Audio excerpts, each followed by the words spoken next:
Did you know a man once walked out of a maximum security prison by simply putting on a suit?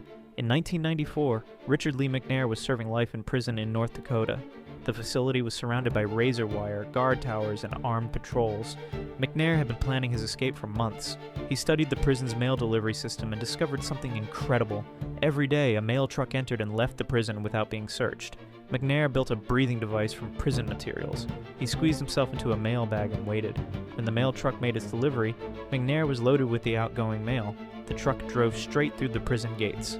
No one suspected a thing. But McNair didn't stop there. He stole clothes from a nearby house and walked into town wearing a business suit. For over a year, he lived as a free man.